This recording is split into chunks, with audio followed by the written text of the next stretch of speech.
안녕입니다. 하나님 한 해 동안 우리에게 주신 하나님의 은혜 감사합니다. 할렐루야. 오늘 추수감사 주일 예배 주님 앞에 나와 예배 드리는 여러분 모두를 주님의 이름으로 축복하며 환영합니다. 제가 보니까 우리 성도님들이 참 성실해요. 제가 아침에 이제 성도님들 맞으려고 앞에 서 있는데 이렇게 음식을 하나하나 해갖고 오시는데 그 얼굴에 기쁨이 있어. 할렐루야. 이게 우리 성도님들이 함께 나눌 거다 이런 생각을 아마 가지시고 음식을 준비하신 것 같아요. 근데 내가 이걸 왜 해야 돼 이러면 얼마나 슬퍼. 근데 여러분의 얼굴이 한 분도 빠짐없이 다 기쁨으로 이렇게 음식을 가지고 오시는 걸 보면서 저거 만드시느라고 얼마나 고생하셨을까. 근데 감사한 마음으로 나눌 수 있다라는 거, 그것이 하나님의 은혜인 줄 믿습니다. 여러분, 세상에서 제일 비싼 보석이 뭔 줄 아십니까? 비싼 보석, 다이아몬드죠. 그럼 다이아몬드도 사이즈가 있잖아요. 여러분들 다 하나씩 가지고 계시잖아요. 없는 분 계신가요? 네, 다 하나씩은 우리가 다 가지고 있잖아요. 우리는 보통 한 100캐럿짜리는 가지고 있잖아요. 세상에서 제일 큰 다이아몬드는 3100캐럿이라고 합니다. 이게 컬리넌이라는 다이아몬드인데 1905년 남아프리카 공화국에서 캐냈어요. 다이아몬드가 3100캐럿이니까 어마어마한 사이즈죠. 너무 커갖고 이걸로 뭘 만들까 하다가 이걸로 영국 왕실에서 쓰는 왕관 2개를 쪼개갖고 홀과 왕관을 만들었다라고 합니다. 그리고 올해에 이 세상에서 2번째로 큰 다이아몬드가 발견됐는데 보츠나와라는 그 아프리카 나라 카로의 광산에서 2500캐럿의 다이아몬드가 캐졌다고 합니다. 가격이 얼마일까 궁금하죠? 매길 수가 없다고 합니다. 몇 억 불이래요. 다이아몬드 하나가 몇 억 불, 가격을 매길 수 없는, 세상에서 가장 비싼 보석은 다이아몬드겠죠. 그럼 또 다른 퀴즈를 하나 내보겠습니다. 세상에서 가장 아름다운 보석은 무엇일까요? 세상에서 가장 아름다운 보석, 여러분 비싼 보석 말고 아름다운 보석이 있습니다. 일본의 에모토 마사루라는 분이 물은 답을 알고 있다라는 책을 썼습니다. 이분이요 논에다가 별을 심어갖고 팝송과 클래식을 틀어줬더니 벼가 자라는 거예요. 팝송을 들은 벼가 잘 자랐을까요? 클래식을 들은 벼가 잘 자랐을까요? 팝송을 들은 벼가 훨씬 잘 자랐습니다. 추수를 해보니까, 근데 이게 추수를 해보니까 답이 달라졌어요. 팝송을 들은 벼는 알알이가 많이 안 맺혔는데 클래식을 들은 이 벼는 알알이가 많이 맺혀졌다라는 거죠. 그럼 뭐가 더 좋다라는 거예요? 클래식을 들은 게 훨씬 좋다라는 거죠. 이 벼들도 식물들도 뭔가 들으면 소리를 들으면 이렇게 결과가 달라지는데 물도 그러지 않을까? 물도 그렇겠죠. 그래서 여러분 물을 한쪽에다가는요 물을 떠놓고 욕을 했어요. 한쪽에다가는요 물을 떠놓고요 아름답습니다, 사랑합니다, 감사합니다 라고 표현을 했어요. 여러분 시간이 지났어요. 물 결정이 어떻게 됐을까요? 그 다음 여러분 물의 결정이요 짜증나 그랬더니 저렇게 못생겨졌어요. 욕을 막 했더니 저렇게 못생겨졌어요. 그런데 여러분 물의 결정이 다음 그림, 고맙습니다, 예뻐요 안 예뻐요? 예뻐요? 감사합니다, 뭐같이 생겼어요? 보석같이 생겼죠.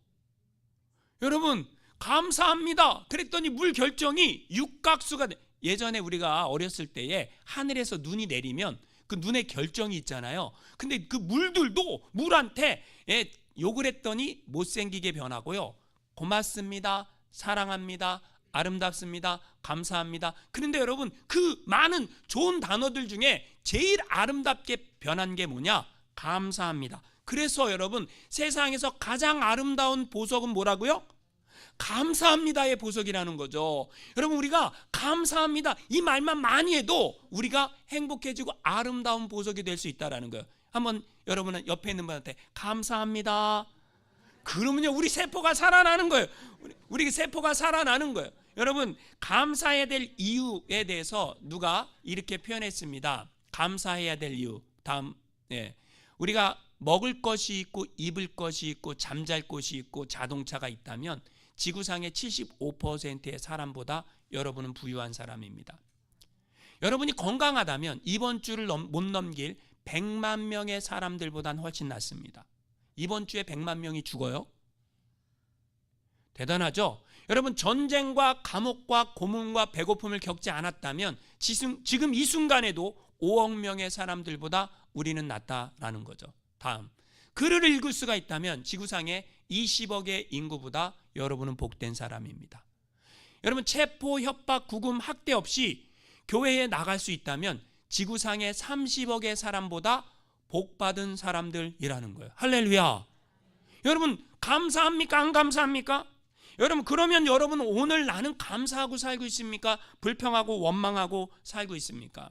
2007년 9월 18일 미국의 카네기 멜론 대학에서 랜디 퍼스라는 46세의 젊은 교수가 강연을 하고 있었어요.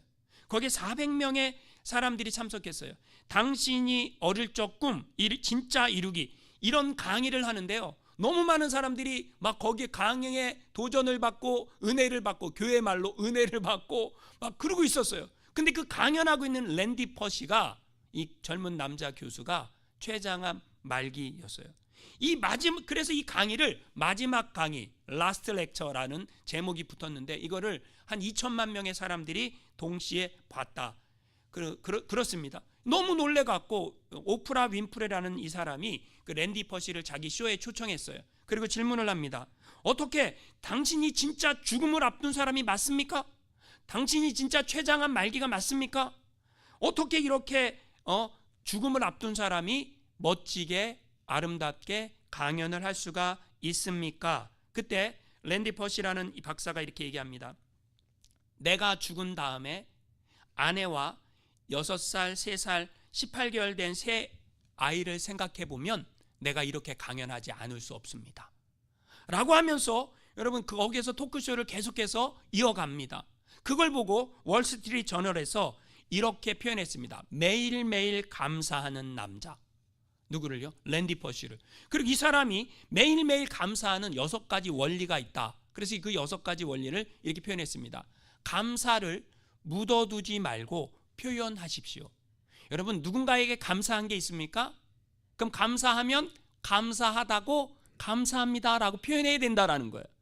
아내가 맛있는 밥을 차려줬는데 이거를 감사합니다라고 표현을 안 하고 먹으면 그럼 어떻게 되는 거예요? 아내가 기운이 빠지겠죠.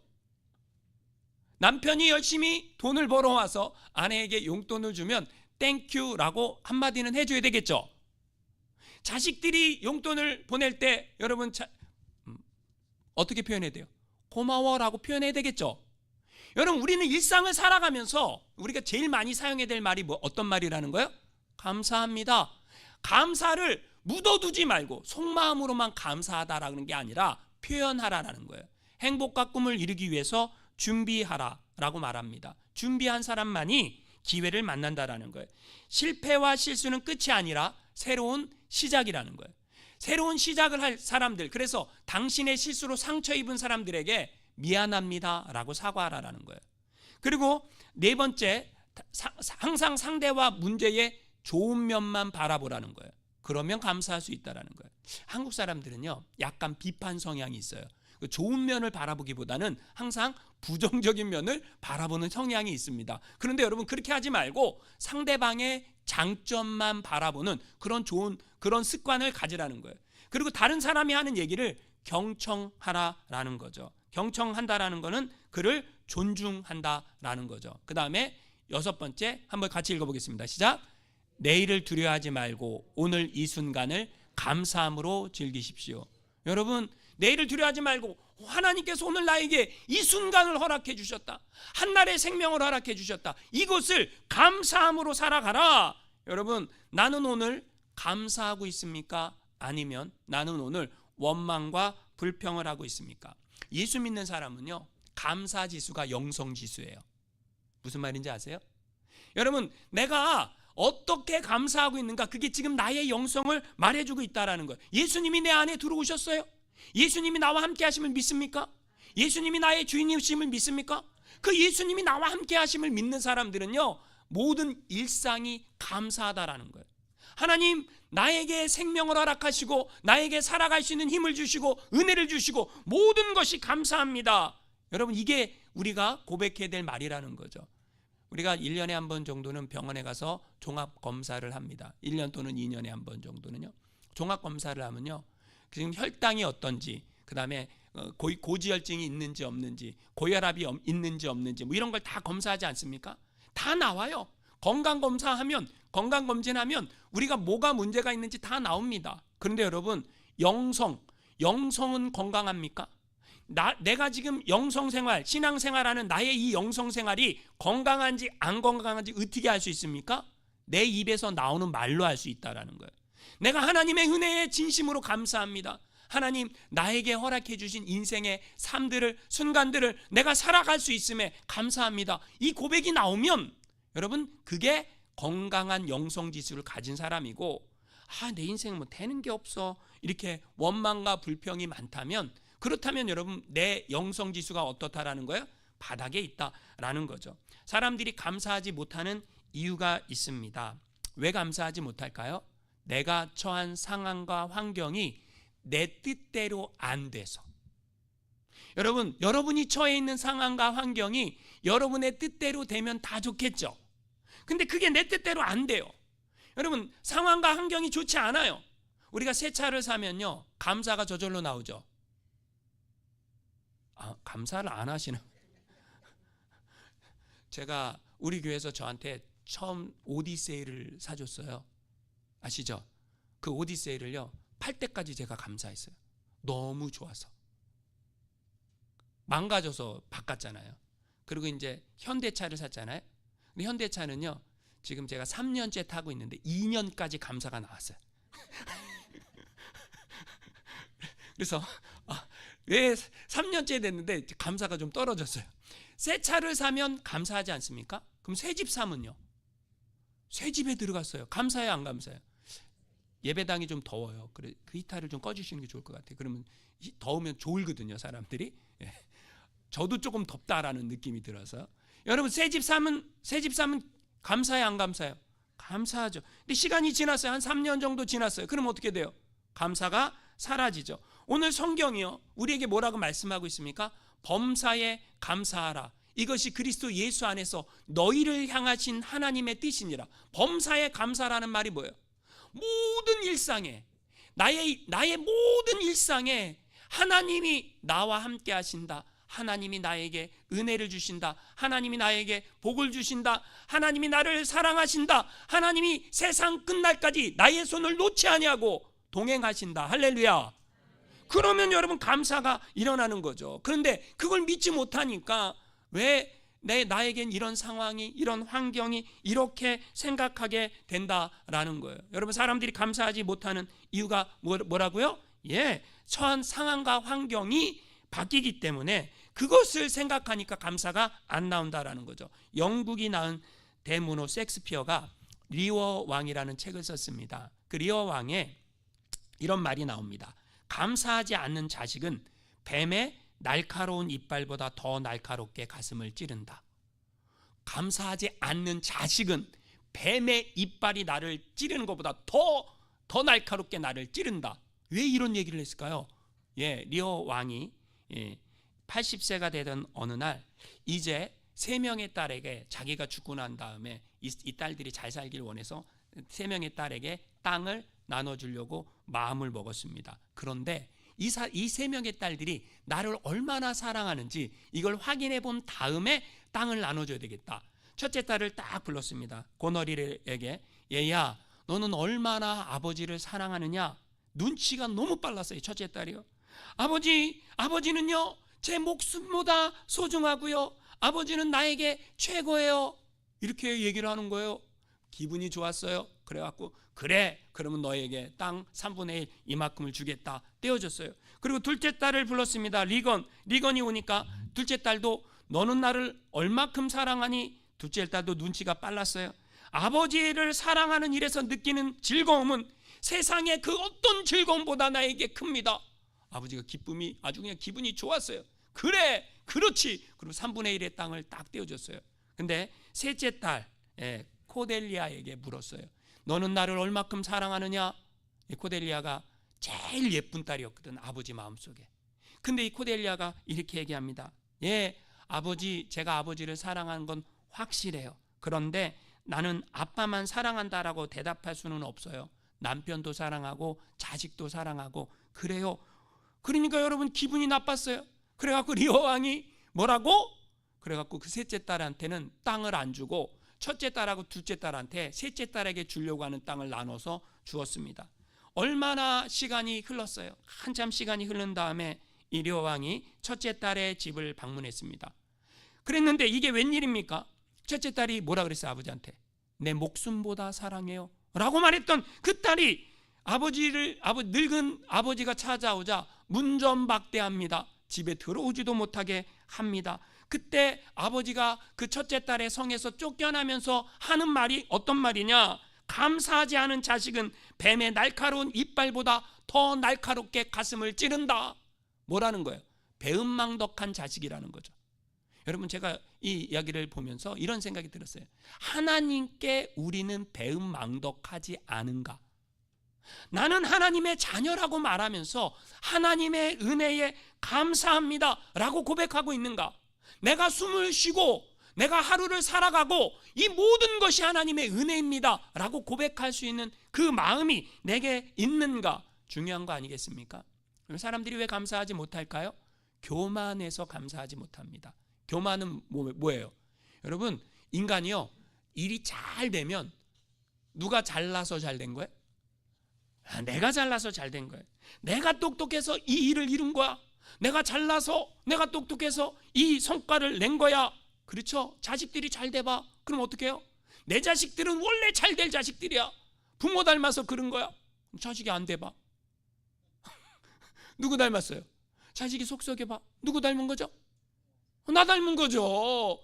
여러분, 잘난 자식만 나 닮았습니까? 못난 자식도 나 닮았습니까? 제가 말씀드렸죠. 여러분, 부모가 자식에게 무조건 전해주는 두 가지가 있다고 그랬죠. 첫 번째가 뭐라 했어요? IQ. 요거는 부모가 똑똑한 부모 밑에서 똑똑한 자식이 나오는 거예요. 두 번째가 뭐라 그랬어요? 성격. 내 성격이 지랄 같다. 그러면 내 자식도 지랄 같은 게 맞는 거고, 내 성격이 온화하고 착하고 선하고 그렇다. 그럼 내 자식도 그런 거고. 할렐루야. 모르겠습니까? 우리가 교만하면 안 됩니다. 그러니까 여러분, 교만은 패망의 선봉이요 거만한 마음은 넘어짐의 앞잡이니라. 성경이 우리에게 이렇게 말하고 있죠. 일본의 위대한 신학자 우찌무라 간조가 이런 얘기를 했습니다. 하나님의 저주가 있다면 세 가지다. 첫 번째는 하나님이 믿어지지 않는 것이 저주이다. 예수가 믿어지는 건 축복이죠. 근데 안 믿어지는 그게 저주라는 거예요. 그리고 하나님의 말씀이 귀에 들어오지 않는 게 저주이다. 하나님의 말씀을 들어야 내 영혼이 변화가 되고 내 영혼이 살찌는데 그 하나님의 말씀을 못 들으면 그게 저주라는 거죠. 세 번째 저주가 있는데 그게 뭐냐면 감사하는 마음이 없는 게 저주다. 근데 내 마음에 감사가 있다면 이건 축복인데 감사하는 마음이 하나도 없다. 이게 저주받은 사람이라는 거예요. 그럼 여러분 마음 안에 감사가 있습니까? 있으면 아멘이 나오는 거고 없으면 안 나오는 거고. 여러분, 사람들이 감사하지 못하는 세 번째 이유가 있습니다. 그건 뭐냐면 비교의식 때문에 그렇습니다. 비교의식. 남하고 비교하는 거죠. 그럼 뭘 비교합니까? 저 사람은 부모를 잘 만나갖고 저렇게 인생이 술술술술술 풀리는데 왜 우리 아버지는 정주영이 아닌 거야? 왜 우리 아버지는 이병철이 아닌 거야? 왜 우리 아버지는 일론 머스크가 아닌 거야? 이렇게 생각하는 사람들이 굉장히 어리석은 사람인 거 아시죠? 여러분, 그렇죠? 여러분, 다른 사람하고 비교해 보니까 내 처지가, 내 상황이 너무 안 좋으니까 감사가 안 나온다라는 거죠. 왜 우리 가정에는 이렇게 힘든 일만 생겨? 왜 나는 못생겼어? 쟤는 예쁘고 나는 못생기고, 쟤는 쌍꺼풀이 진하고 나는 쌍꺼풀도 없고, 쟤는 코가 오똑하고 나는 코가 납작하고. 그래서 여러분, 사람들이 자꾸 비교하니까 뭐예요? 행복하지 않다라는 거죠. 근데 여러분, 신앙에는요 절대 신앙이 있고 여러분 상대 신앙이 있지 않습니까? 절대 신앙은 뭐예요?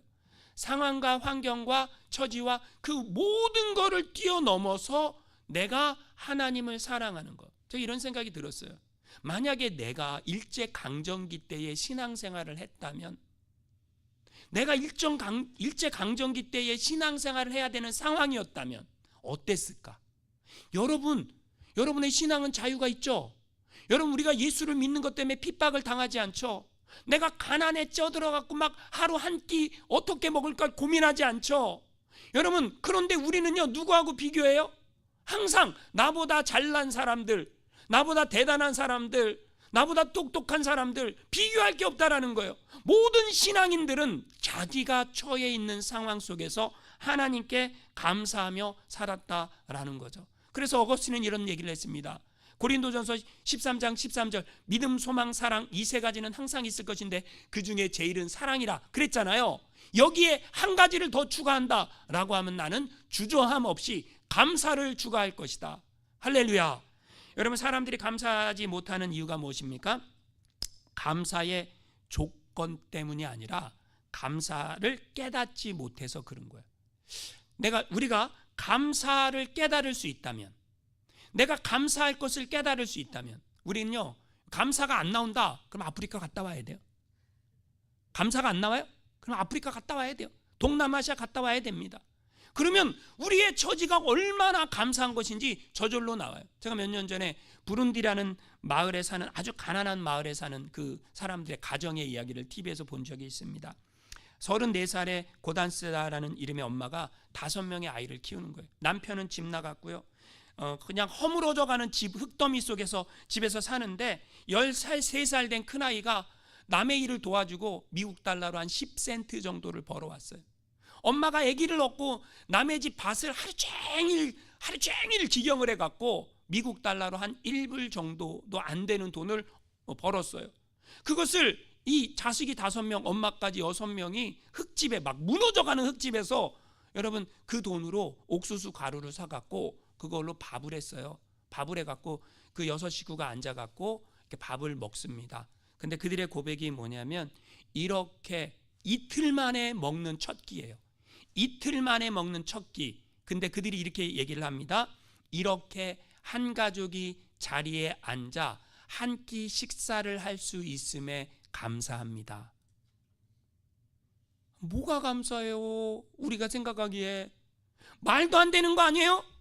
아니 뭐가 감사해? 이틀 만에 지금 한 끼를 먹는데 허물어져가는 집에서 가난한 아이들과.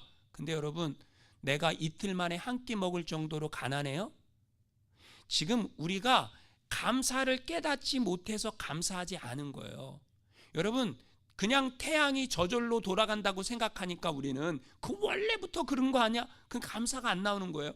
공기가 원래 주어졌다라고 생각하니까 감사가 안 나온다라는 거죠. 인간의 심장이 하루에 몇 번 뛰는 줄 아십니까? 10만 번 뛴다고 합니다. 여러분, 심장이 안 뛰어봐. 그러면 어떻게 되는 거예요?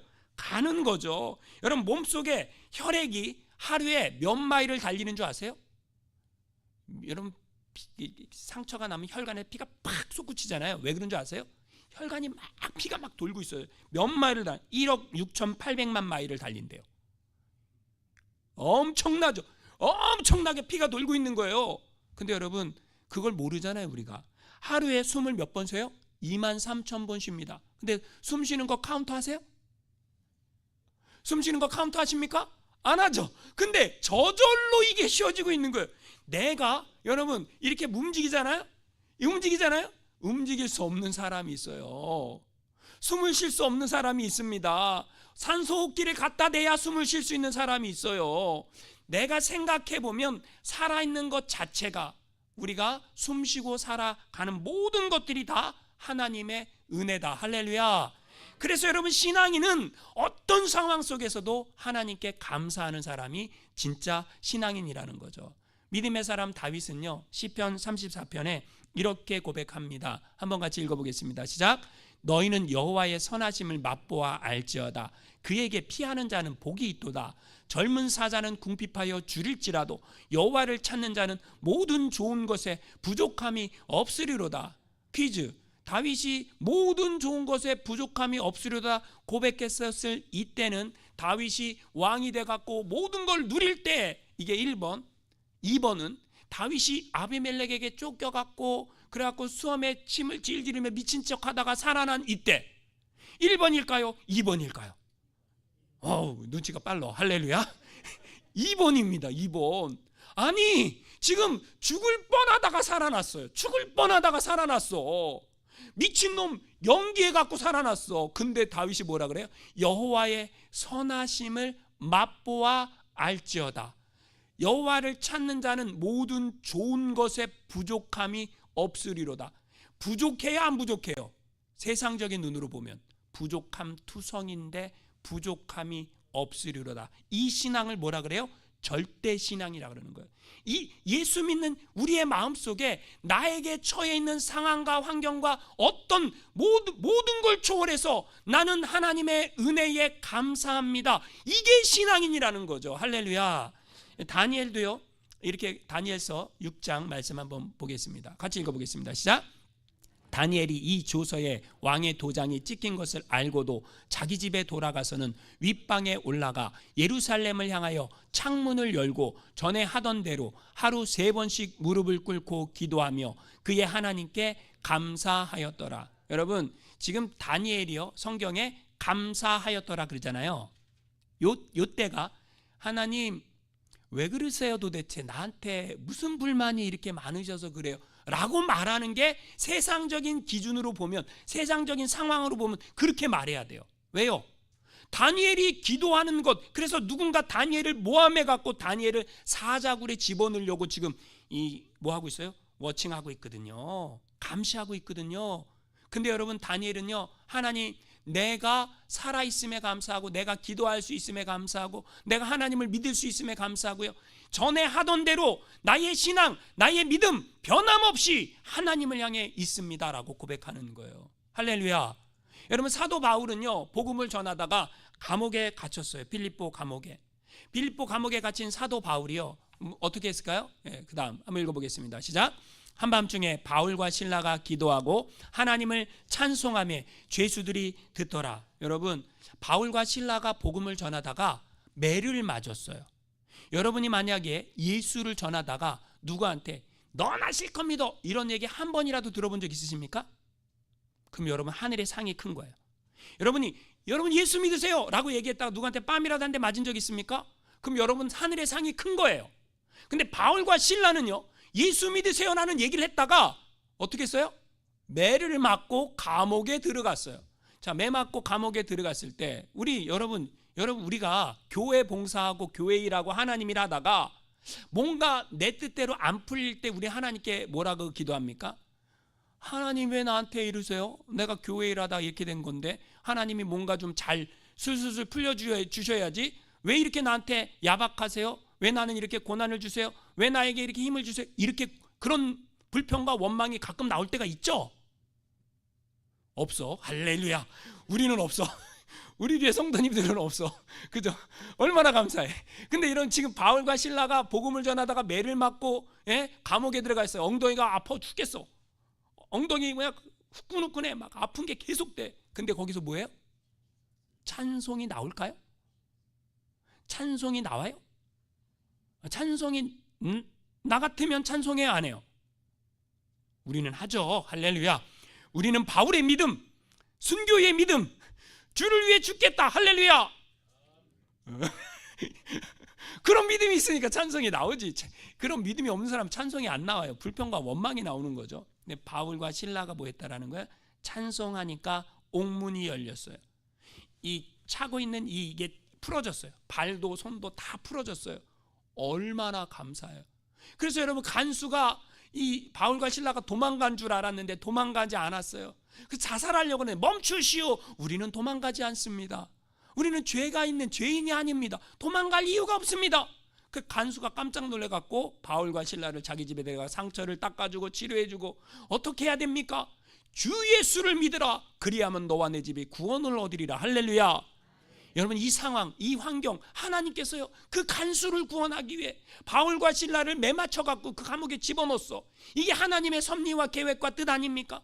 우리는 인생을 살면서 뭔가 내 뜻대로 돼야만 감사하다라는 생각을 가질 때가 있다라는 거예요. 그런데 아니라는 거예요. 모든 신앙인들은 어떤 상황 속에서도 하나님 앞에 감사했다라는 거죠. 마지막으로 이야기를 하나 하고 말씀 마치고자 합니다. 영국의 유명한 주석학자 매튜엘이라는 목사님이 계십니다. 이분이요, 길을 가다가, 으슥한 길을 가다가 강도를 만났어요. 강도를 만나가고 목사님이 거의 죽음의 지경에 이를 만큼 두들겨 맞았습니다. 근데 피투성이가 되고 상처투성이가 되고 목사님이 깨어나갖고 겨우겨우 엉금엉금 집으로 갔습니다. 그때 성도들과 가족을 만났는데 이 매튜엘님 목사님이 성도들과 가족의 손을 붙잡고 이렇게 기도했습니다. 하나님, 제게 어려움이 있었지만 다시 생명 주셔서 살려주셔서 감사합니다. 내가 살아났기 때문에 가족들, 성도님들 얼굴 볼 수 있어 감사합니다. 이렇게 기도하고요. 두 번째 이렇게 기도합니다. 하나님, 내가 예수 안 믿었으면 나도 저 강도 나쁜 놈들처럼 될 수도 있었을